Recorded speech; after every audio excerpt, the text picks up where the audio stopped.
Now, for those of you who are long subscribers of the channel and who watch my live stream, will know that in 2020 I predicted that this will happen. Exactly, step by step. You have this post which is going viral, 1 million views, and they're pointing out how the UK loses measles elimination. And the guy says it's not just the UK, it's also Canada, and it's also the United States as an upcoming nation which may lose its measles elimination. And of course, they are blaming the anti-vaxxers. And I said, no, this is horseshit. The left has created this culture. Human beings aren't set pieces on a chessboard that you can move how you want. Whenever you make a decision, it has repercussions and it has consequences. And so during the peak of the pandemic, when you had the hysteria of censorship, that was the reason that you will end up with people flat out refusing to buy vaccines in the future. And I called it back then. I said, look, it's not the argument. It's not that people are pushing the vax. That's an issue. It's not that the government is trying to persuade people to take it. That's a problem. The problem is the censorship. People do not trust the fact checkers. People do not trust the mainstream media. People do not trust the politicians. What people do trust is that the government wants our well-being. And so we need to make sure that it doesn't take our well-being away from us. And if the government has censorship, then it means that, well, it's probably against our self-interest. Whether this is true or not, this is how people think. Especially here in Eastern Europe, after decades of communism, this is literally how people think. You can look at the situation with Chernobyl. Like, what did the government say when Chernobyl exploded? It said, cut the phone lines, control the spread of misinformation. And so they lied.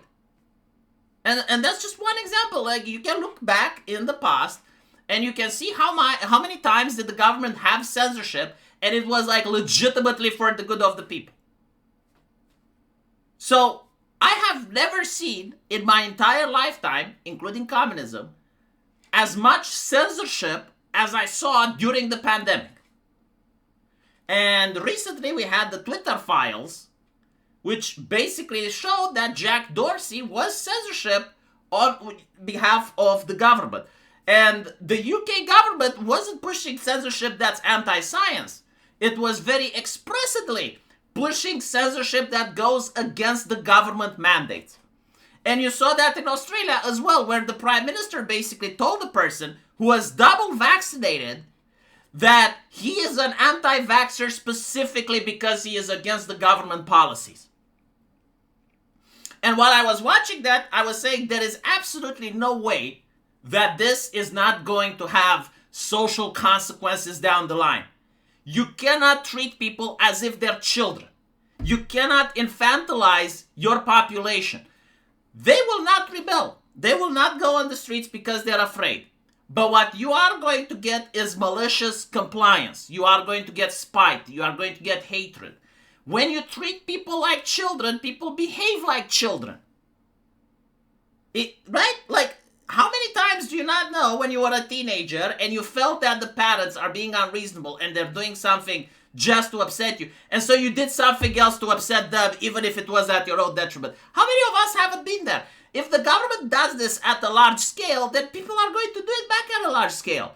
They're going to view that the pharmaceutical companies were greedy because the vaccine wasn't free, like the government paid taxpayer money for it, and they're going to say, okay, well, even if the vaccine was good, whatever, I want these companies to be hurt, even if it's at my best interest. You know, like, sure, I will take the health issue. I want to see these pharmaceutical companies collapse, and eventually there's going to be another pharmaceutical company that takes over. But until then, I suffered, now I want them to suffer.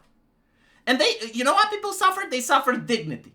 Censorship takes away the dignity of people. When you treat someone like they're a child, when they know that something is true, but you're basically forbidding them from speaking it, you're not correcting them, you're not having a dialogue, you're treating them as if they're having leprosy, those people will remember. And so I know for sure that, yes, like there were people that didn't like the original vaccine for various reasons. Like, for instance, they didn't like Operation Warp Speed. They heard that America has moved the vaccine really fast. And so they had doubts. And what happened? They were censored. And now they don't trust any type of vaccine. Why do you think JFK got so popular? But on top of that, you see this person saying the idea that measles is now attributed to some response to COVID is laughable. MMR vaccine uptake was also low. It's like, well, yeah, but it's not. See, like, they literally don't understand what is being said. People aren't saying that it's correlated with the vaccine. People are saying that it's correlated with the censorship surrounding the vaccine. And then it's also the immigration. Like, are you telling me that the people that are immigrating to Canada, the people that are immigrating to the United Kingdom, the people that have immigrated to the United States, are you telling me that all of them are vaccinated against measles? So let me put it this way, right?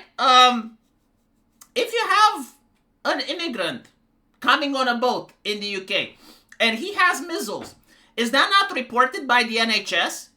Is that not going to eliminate the measles status of the UK if it takes a lot of people like that? Again, like, are you absolutely sure that every single person that comes on a boat into the United Kingdom doesn't have measles? This is another conversation. Like, it's so easy to blame right-wingers. It's so easy to blame, oh, well, they're anti-vaxxers. It's like, okay, right? First of all, like, who created them? Because, like, there weren't that many anti-vaxxers before COVID, right? Like, the UK was a measles country before COVID. Canada was a measles country before COVID.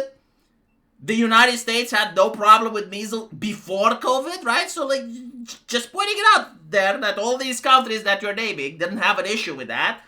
And secondly, are we treating everyone the same? Like, and like, let's say if everyone from the UK vaccinates, but like, you don't actually scan for the people coming in.